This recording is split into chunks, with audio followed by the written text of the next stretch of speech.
Hello, everyone. We are over the hump. We're down the other side of the slope. It's episode 101.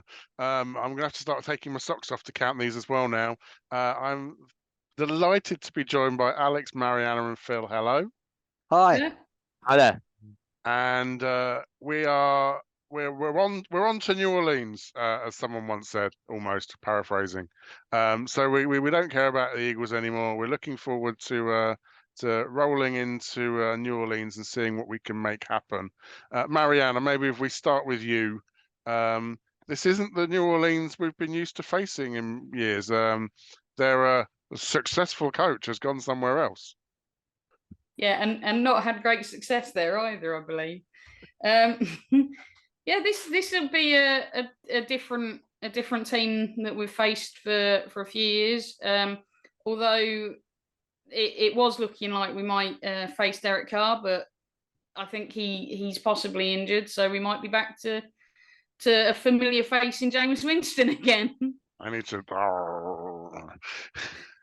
We'll find out. Yeah, Alex. I mean, that would be, a bit like inducting Rondé into the Hall of Fame against the Eagles, and then Saints Bucs happens to be Jameis Winston. Karma's kind of got a sense of humor, haven't they?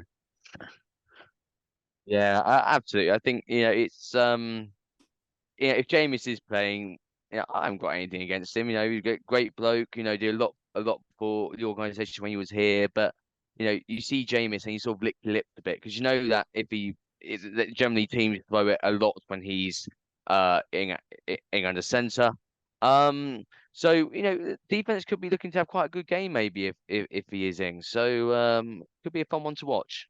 Brilliant. And Phil, obviously, we'll come to talk about the game, but overall, I mean, we're very early on in the season still. But if I were a betting person, which I'm not, gamble aware, kids, but just make sure that it feels like the Saints and the Bucs might be emerging as the front runners, perhaps in this division. Is this game? How important are the ramifications of this game? I think this is extremely important. I think at the beginning of the season, we'd all got our head in our hands thinking this is not going to go well. And it's all gone far better than we ever thought. I heard what the lad said for episode 100 about the Eagles. And I think we went toe-to-toe with them. I think that they were a better performance first half than they're given credit for. And I think this one's going to be a big one. Let's just see how far this game against the Saints, how far have we come? Because I mean, it's the young rookies. I just think over the last 2 years, the number of us that are starting and making a difference is phenomenal. I really like that. This will be how far we've come because I guess the early games maybe people expect us to beat the Bears, people expect us to lose the Eagles. First game of the season, toss of the coin maybe. Alex, let's come on and talk about different sides of the balls then. So for the Bucs on offense, clearly last week was something that we want to move on from. What are the keys on offense for you? I mean, rather interestingly, my keys on key on offense is actually Mike Evans, and that's not just because I'm wearing his jersey right now. It's because there's a very interesting battle which I think we kind of got used to seeing over the last few years, which is between Evans and I want to say it's Lattimore, if my memory serves me correct. Yeah.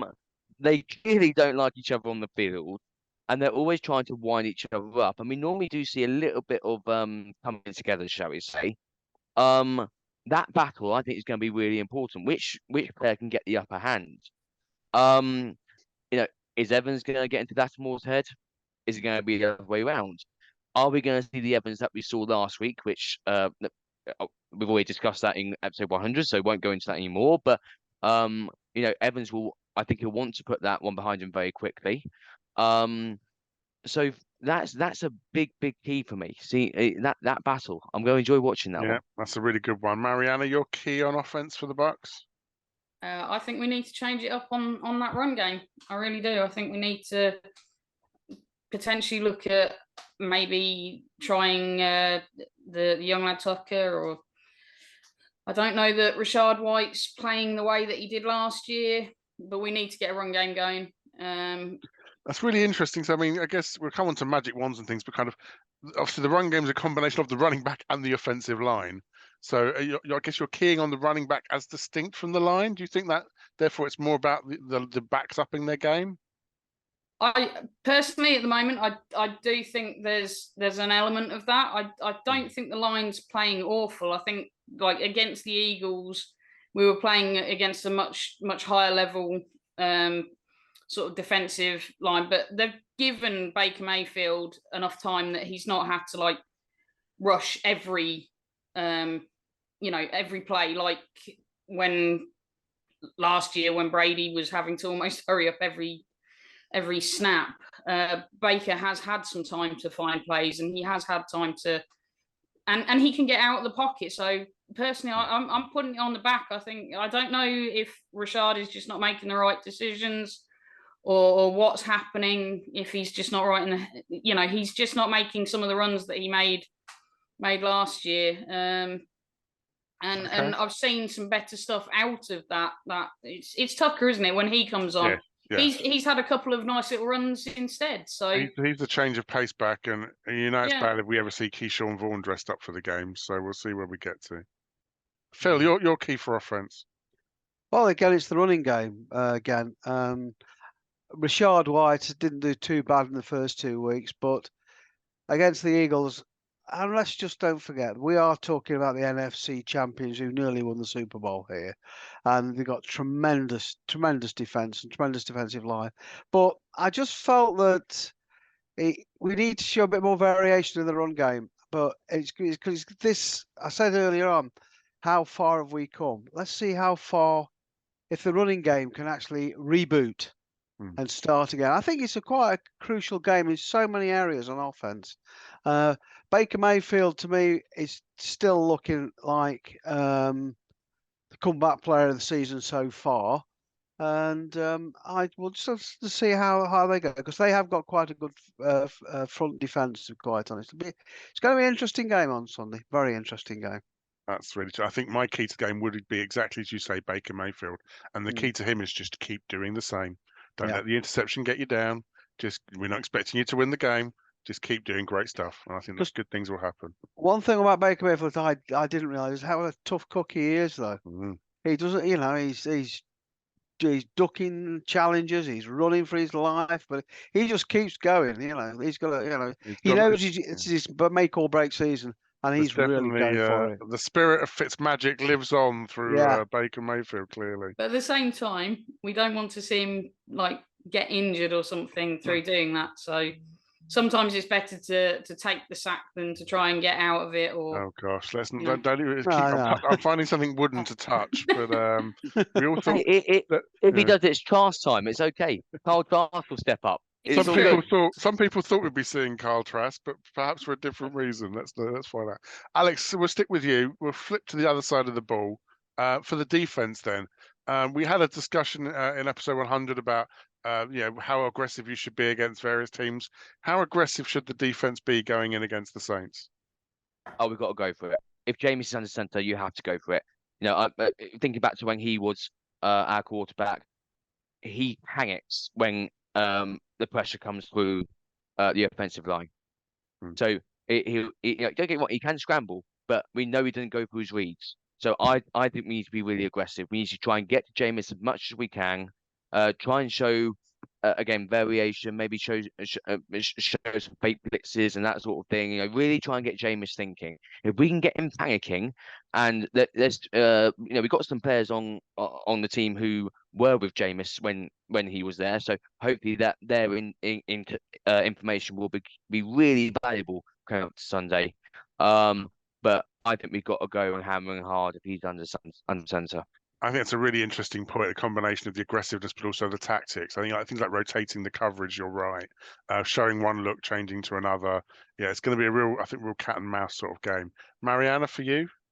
I think we've got to remember that there's going to be a big key player that's coming back in for them. So we talked about the run game for us, but Kamara's back this week. So and that's going to potentially be a little bit different. Now, I know he's been out for 4 games. He's going to come back in probably with a bit of a chip on his shoulder and a point to prove. And so stopping Kamara as we know in previous years, is not necessarily an easy task. You think you can stop him inside, he'll go to the outside.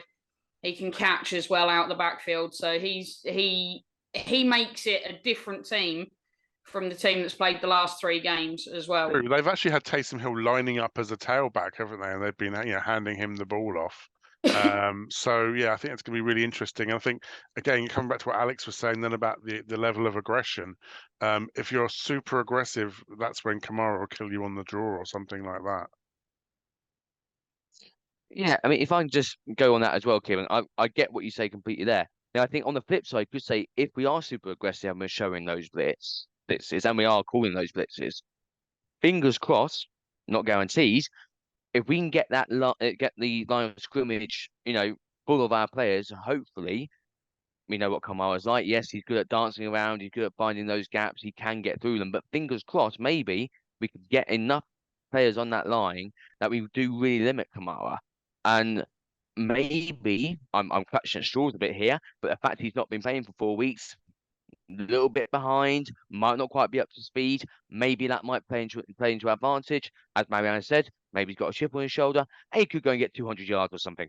We'll find out. We'll see. I think, and if that's the game, if we're going to try and crash the middle, then that puts more pressure on the outside linebackers, the JTS, the Shaq, Diaby. They're all going to need to make sure they've got contain, otherwise they'll scoot around somewhere. Phil, I know you're a big Kamara fan. What are the keys for the D for you? Yeah, I've got written down here before we came on. He's got to stop Kamara because especially if Jameis is at quarterback, they use Kamara quite a lot. But also the other key thing to me on the defense is I'm a bit concerned about the way we're getting banged up again on the secondary again. Carlton Davis is out. Jamal Dean didn't look very good on Saturday, and but we've got my new hero, Isian, and Winfield's playing out of his skin. So it is going to be interesting because if he does throw it, I think you got Thomas who really he's done all right, but he's not sort of back to his normal self. But it is going to be a very, very interesting. But I think the secondary is quite a key thing for this game. Okay. Yeah, Thomas seems to have taken a step backwards, but they've got Olave now, who's kind of now taken over that number 1 receiving spot. So they've still got 2 very good outside receivers, and I think it's Shaheed who's playing as kind of the number 3, sort of mainly. He's proving interesting.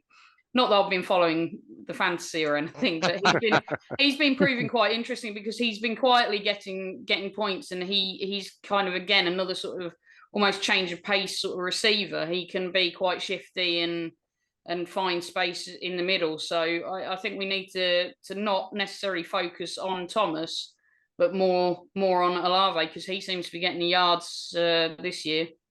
So that brings us on to our magic wand moment where you can wave your magic wand and affect one small aspect of the game. Marianna, is that going to be?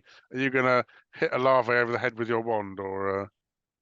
No, I think actually I'm going to wave my magic wand on the run game. I think I want us to just get the run game going for us. So that's definitely my magic wand moment. Okay, so your wand is going to be opening gaps. That's good in the offensive line. Alex? Yeah, so I mean, I was going to say about the running game, but as Marianna's covered that, another thing I've written down in my notes, and it links to what we said ago about Olave and Thomas, is Olave has really shown what he can do, and he is. But what we don't want to do is get too complacent. So while we looking at Olave, we know that he's still capable of a good play, of getting a touchdown. We just need to make sure that we get that balance and that we're not focusing too much on one receiver, that we then leave another receiver open. It's like that 1-2 punch we have with Godwin and Evans. I genuinely think that the Saints have got that with Olave and Thomas, particularly if Thomas can get back to the level that he is more than capable at. So for my magic wand, no complaints. Okay, and Phil, the last wand waving of the day. I think I just want I just hope that all the young players, the young rookies we've signed over the last 2 years, don't get too oppressed by that atmosphere in New Orleans Stadium. Or they can step up and do what they've done in the previous weeks. Because I'll be quite honest, when we had the pre-season podcast, I was a little, oh dear. But afterward, I've been really sort of pleased with what I've seen so far. I just want it to carry on. And the other thing I would like, I mean, this is not just this is just 3 or 4 magic ones in, is if there's any money left in the pot, can Jonathan Taylor please come to Tampa, please? Or if there's not enough money for Mikey, I'm not sure Yeah, there well, will be for Taylor. I did say it was 3 or 4 magic ones waving around, didn't I? Well, my magic wand, I'm taking my wand, I'm putting my wand back on the plane to the UK. I'm flying my wand up to Edinburgh because Edinburgh is going to be the venue for the first of our 3 Bucs UK watch parties this year. So my magic wand is that I come back alive from Edinburgh. Because Graham Reed has said he's going to take me under his wing, so I'm very scared. I just if I try and keep up with him, I might need to be an Edinburgh General at some point. So I was going to say, Alex, can you make sure you're free next week, because you'll be doing hosting definitely. I'll be there. I'm good. Okay, we'll be thanks, live mate. from Edinburgh A&E department next week. We look forward to hosting you. So yeah, if you haven't yet got your tickets for any of our 3 watch parties, head over to the forum, check your member emails. All the details are there for your Brent ticket links. So that then we'll see what happens. But the last thing then, of course, is score predictions. Phil, we'll go in reverse order with you. When we're looking, when the clock ticks 0, what's going to be on the scoreboard? I think we'll win 28-17. Oh, a nice confident result. Alex? I'll confess, I actually completely forgot Kamara was coming back this week, which is why I hadn't mentioned him too much. I had completely forgotten. And when I wrote my score prediction down, it was forgetting that Kamara was back. So I've now crossed out my original score prediction. I'm still going for a Bucs win. What was that? Flipped it around. Not quite. I'm still going for a Bucs win, but I think it's going to be close because I think Kamara is going to cause us some issues. I'm going 27-24 for the Bucs. Okay, another Bucs win then, but close. Marianna? Well, I'm kind of looking at the fact that last week the Saints had a big lead and then managed to give it all away. So I think the Saints run out to like a 14-0 lead, but then we crushed them after that, and we end up winning 35-14, and that puts us top of the division. Oh, that would be good, wouldn't it? Bragging rights. I guess if we can get some turnovers, like you say, that will be the momentum changer. That was the fact of game 1 and 2. We got more turnovers and didn't give the ball away, and game 3 was the opposite. So I got a lot of stick last week for saying that the Eagles were going to win. I was right, but that's neither here nor there. So yeah, exactly. No one likes being right, unfortunately. So I'm going to take the politician's answer. 17-all. It's going to be a tie.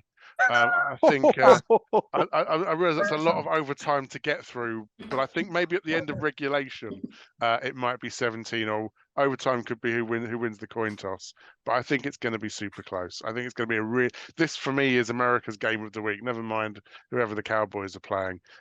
This is going to be the game I think that people are going to want to watch and see the highlights from. So you heard it here first. If it's going to be 17-all, you're going to need a lot of drinking Edinburgh to get you through that one. Oh, listen, if he's going to Edinburgh with Graham Reed, I will guarantee and ask him at the beginning of the game. It'll be able to score more. He wants to meet in the afternoon. I'm going to be asleep. Does he know me? Yeah, we all know you. The words go together. Horse and dark is the one that I think spring to break mind. out the Jägermeister. Anyway, different story. Okay, so thank you guys. Let us know in the chat. Give us some comments. Tell us what you think the score is going to be. Tell us how you think it's going to shake down, and we'll let you know if you're right. Marianna, Alex, Phil, thank you ever so much. We will see you next week for episode 102. Until then, thank you ever so much for watching, being the best members of the best club in the world, and we'll see you soon. Go Bucs! Go Bucs! Go Bucs!